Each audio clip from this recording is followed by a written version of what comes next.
Assalamualaikum warahmatullahi wabarakatuh. Perkenalkan, nama saya Rahma Zainuddin, mahasiswa PPG Prajabatan gelombang 1 tahun 2022, program studi pendidikan guru sekolah dasar di Universitas Negeri Makassar. Di sini saya akan memaparkan materi tentang panduan observasi di topik 3 mata kuliah pemahaman tentang peserta didik. Langsung saja, observasi ini bertujuan untuk mengetahui perkembangan peserta didik dari berbagai aspek. Adapun perkembangan yang diamati, yang pertama, karakteristik peserta didik dan lingkungan belajar. Yang kedua, psikologis, kognitif, sosial, emosional, dan moral. Yang ketiga, etnik dan kultural. Yang keempat, gaya belajar dan minat belajar. Yang kelima, status sosial dan kemampuan awal. Pada poin pertama, karakteristik peserta didik, di mana mahasiswa melakukan observasi yang meliputi budaya sekolah, budaya kelas, keterlibatan peserta didik, identifikasi kesiapan peserta didik, perkembangan emosi, sosial, dan moral.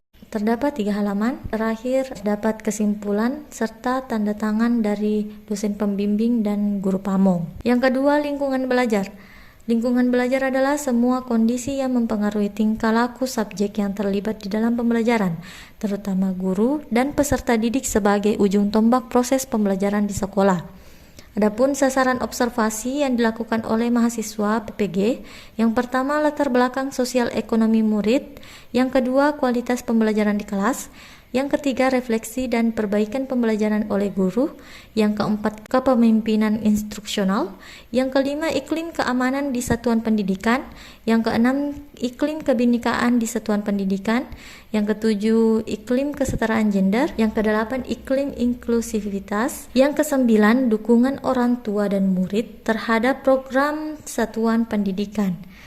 Dan kesimpulan pada perkembangan selanjutnya, yaitu perkembangan psikologis, kognitif, sosial, emosional, dan moral. Pada perkembangan kognitif, anak usia 10-12 tahun dipenuhi dengan pembelajaran dan pertumbuhan kognitif yang cepat. Sosio-emosionalnya, kondisi ini membuat anak yang memikirkan dirinya sendiri dan cenderung membandingkan dirinya dengan teman sebayanya.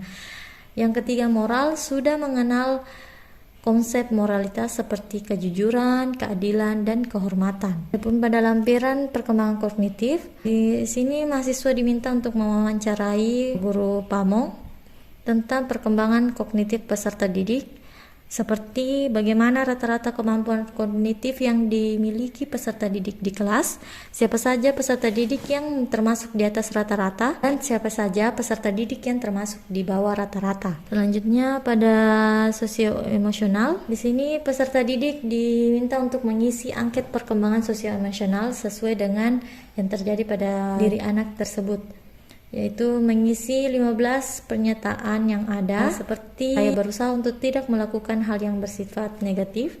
Apakah anak tersebut sering melakukan pernyataan tersebut atau kadang-kadang atau tidak pernah.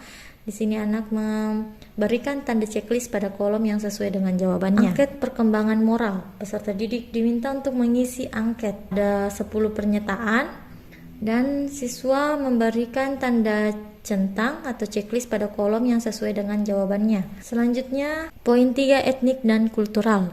Etnik, dalam suatu kelas terdapat kemungkinan peserta didik berasal dari etnik yang berbeda-beda, sehingga guru harus melakukan penyesuaian. Selain itu, kultural yang ada di masyarakat terdiri dari kepercayaan, kesenian, adat istiadat, norma, dan kebiasaan yang beragam. Pada lembar wawancara etnik dan kultural, mahasiswa diminta untuk mewawancarai guru pamong. Pertanyaannya seperti, apakah terdapat beragam etnik di kelas ibu? Jika iya, etnik apa saja yang ada di kelas? Dan bagaimana ibu melakukan pembelajaran dengan peserta didik yang beragam? Bagaimana perilaku peserta didik yang berkaitan dengan etnik gurunya? Dan pertanyaan terakhir, apakah Bapak Ibu pernah memberikan pembelajaran yang berkaitan dengan etnik? Jika iya, bagaimana pembelajaran tersebut berlangsung? Selanjutnya pada poin 4, gaya belajar dan minat belajar. Gaya belajar adalah kombinasi dari bagaimana peserta didik menyerap pengetahuan dan bagaimana pengetahuan yang diperoleh, diatur, dan diproses. Pada gaya belajar peserta didik minta untuk mengisi angket yang sesuai dengan keadaan diri peserta didik. Di sini ada 20 pernyataan gaya belajar. Seperti nomor 1, saya lebih suka mendengarkan penjelasan daripada membaca. Berilah tanda centang ya atau tidak sesuai dengan keadaan diri siswa masing-masing. Pada gaya belajar terdapat 3 keterangan, ada audio, ada visual, dan kinestetik. Adapun pada minat belajar siswa diminta untuk mengisi 20 pernyataan. Berikanlah jawaban sesuai dengan diri anak, beri tanda checklist sesuai dengan jawaban. Misalnya nomor 1, saya sampai di sekolah sebelum jam 7. Di sini pilihan jawabannya sangat setuju, setuju, tidak setuju, atau sangat tidak setuju. Poin yang kelima, status sosial. Peserta didik berasal dari berbagai status ekonomi dan sosialnya, sehingga pendidik dituntut harus mampu bertindak adil dan tidak diskriminasi. Pada status sosial, orang tua murid diminta untuk mengisi data siswa dan juga data orang tua siswa. Selanjutnya, kemampuan awal. Kemampuan awal adalah pengetahuan atau keterampilan dari apa yang dipelajari. Di sini, guru diminta untuk mengisi persiapan guru dalam pembelajaran. Ada 3 pernyataan, beri tanda centang jika ada dan beri tanda silang jika tidak ada. Pernyataannya sebagai berikut: pemetaan kemampuan awal peserta didik, soal pretest dan hasil pretest. Sekian pemaparan saya hari ini. Kurang lebihnya mohon dimaafkan. Wassalamualaikum warahmatullahi wabarakatuh.